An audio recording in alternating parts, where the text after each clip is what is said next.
Welcome back to Adventures with Rosie. And welcome to Christchurch.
Hey guys, so we are here in Christchurch. We've said goodbye to Bronson's parents and now we have a week and a half, 2 weeks here to explore. We've got a bunch of things we want to do here. We're very excited to be here. So first up on the list of things, I guess we will be heading to Jayco. We've mentioned Lee a couple of times in our videos. He's hooked us up with a new fridge vent and sorted out bunk nets for us and all sorts of things. So we're really excited to go over to Jayco Canterbury and meet the guys there. And Bronson is amping to check out the new Outback. So we'll go do that.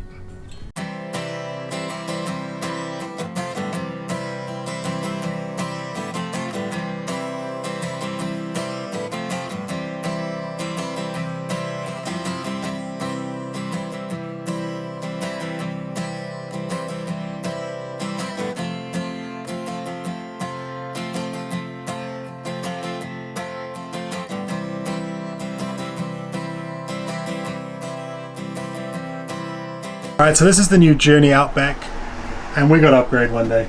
Oh yeah. These things are really nice. Really nice. That suspension and the extra travel and the extra clearance is just so awesome. Everything's up out of the way. We're not gonna. You wouldn't ever bottom this out, have trouble putting the legs down, be uneven, anything like that. So we've got to do it one day. I'm sorry. And it's a cool color. This one's got a really nice fit out as well of like black on this kind of. What color would you call this? Cupboards. Grey? Mocha? Mocha, there we go. I don't know. But really nice with the black accents. Maybe later on, yeah.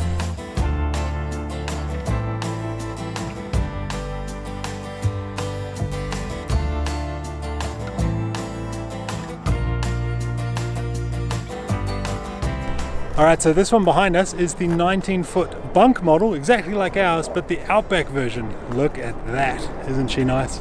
I love that suspension, those big tyres, oh, so nice. And that clearance, yeah. What do you reckon, Ruby? Yeah? I reckon we're going to upgrade one day, for sure.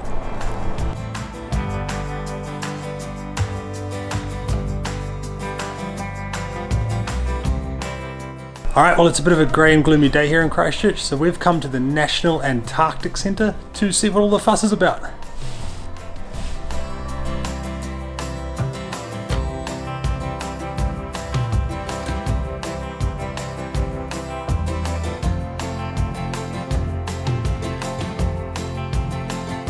Right, so part of the trip is a tour in one of these Haglin things, these off-terrain, all-terrain ice snow vehicle things. Pretty cool.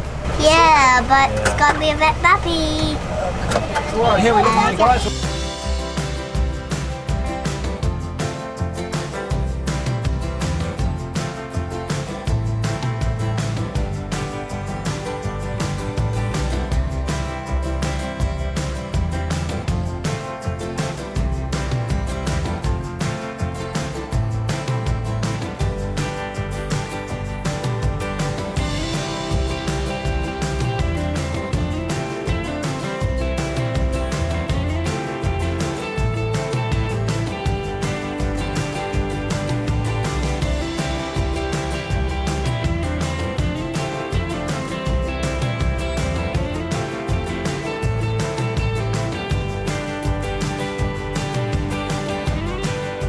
Out of all the interesting stuff in this museum, Harvey, what do you like the most? The Duplo room. Yeah? Yeah. Yeah, the Duplo room. Never mind the ride on the Hagland or the 4D cinema or seeing the penguins being fed, the Duplo room. It's a pretty impressive amount of Duplo there.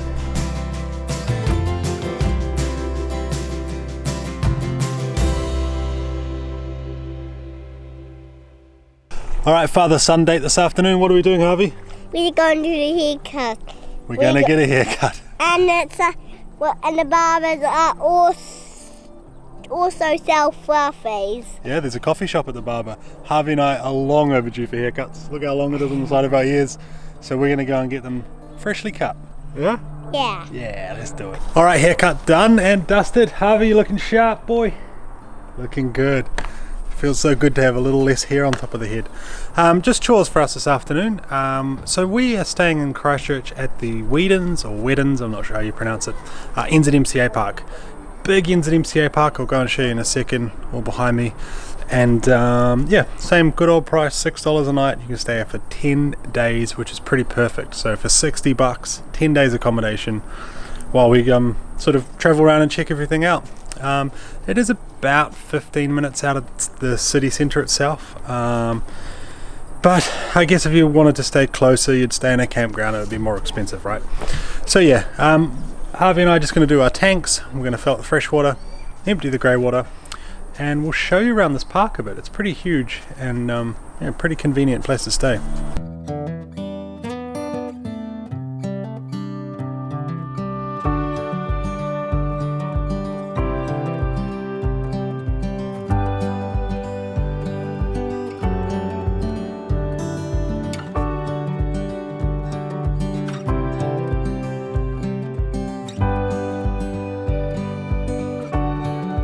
Kind of interesting part of the Weddens NZMCA Park is this paddock here. I need to talk to the caretaker, the wardens here, and see what this whole place is about, but there's just this paddock full of like hundreds of native trees and bushes that are quite mature, like they must have been planted here quite a few years ago.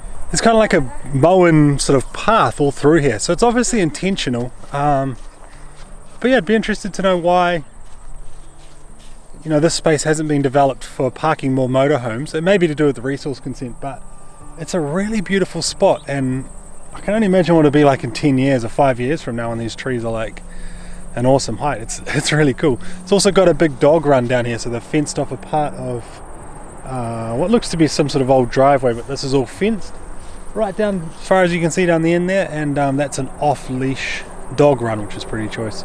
Alright, so 3 other really cool things about this park. 1, full rubbish facilities here, including recycling, which is always good. That is the hardest thing we find on the road, is getting rid of our recycling, like recycling it properly. Some places will just have a rubbish bin and you feel a bit bad putting your recycling in there. So yeah, good to see that. Number 2, dump station over behind me, 2 lanes as well, so you can use it either side. There's actually 2 dump points, which is great because we're just going, from our caravan to the dump station, just putting our portable grey tank in the car, so we don't have to move the caravan throughout the week. We can just go and dump a bit of grey water, and yeah, fresh water here. And there's also a laundry in that building, would you believe it? So a bit of a laundry going on there. So yeah, got a lot going for it. It's a no-brainer. Parks like this, 10 days, $60 to stay here, everything we need, just do a few trips as we need to bath the kids, basically. Do a few trips, get some more fresh water, take some grey water away from the caravan, and yeah, we're sorted. Another really interesting thing about this NZMCA Park is there's motorhome and caravan storage down the back here. So there's like 3 rows of caravans that are in storage and motorhomes. Some, by the looks of the grass, have been there a while. I've never come across that before at an NZMCA Park, and I wonder if you just pay I guess even if you paid $3 a day, that's pretty cheap for storage. We are like 10-15 minutes away from Christchurch International Airport, so I wonder if that's part of the thinking behind it. You could park your caravan up and go overseas for a holiday or work or whatever. Well, not at the moment, but a year ago you might have been able to, and then come back here and pick it up. But yeah, kind of interesting. It's the first time I've ever seen this.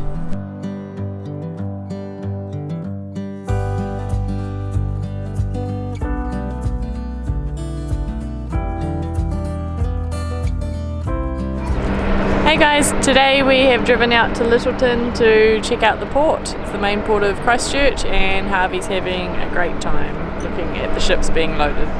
So we've come up to the Time Ball Tower lookout because it's a pretty good view of the port, and you can kind of see all the boats in action being loaded and things like that. What the heck is a Time Ball Tower, you ask? It's this tower behind me, and basically ages ago, there's an exact historical date for you, ages ago there was a ball that would raise on the top of this tower at 3 minutes to 1, and then at 1 o'clock on the dot a telegraph was sent from the local post office, an electronic telegraph I believe, and that would do something here and that would drop the ball, and every ship in the harbour would set their time based on that ball dropping. The ball would drop 3 meters at 1 o'clock on the dot, so that was kind of a way they could all keep within the same time of each other, because old clocks would creep, I guess, out of time. So pretty neat.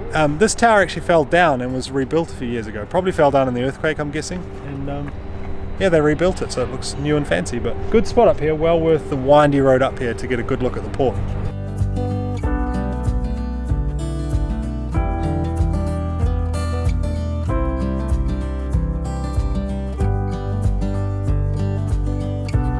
Cheese! Oh, it's a bit of a grey day here in Christchurch. The weather this week has been all over the place. It's quite funny.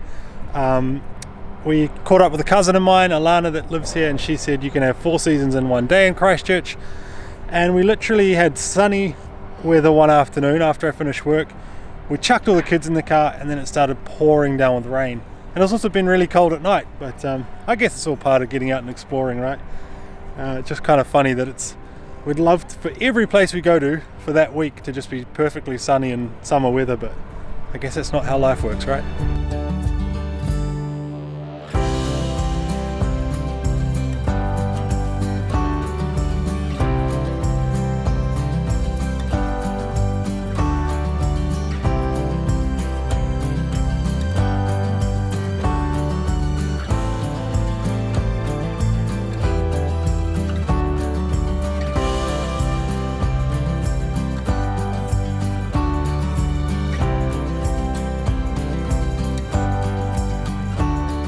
How's this for a walk? It's good.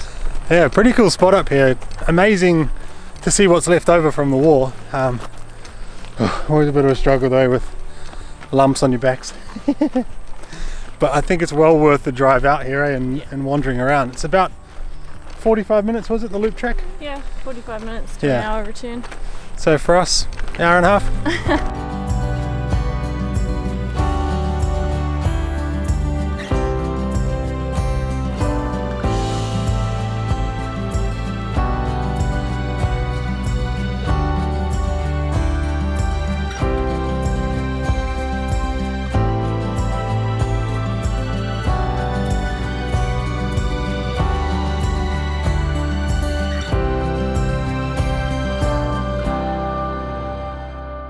How cool is this place? These are the main gun embankments. There's 3 along the top of the ridge here, and you can go down inside them. There's like paths and what looks to be tunnels and stuff. The guns are obviously gone, but pretty cool that you can just wander around all this sort of spot.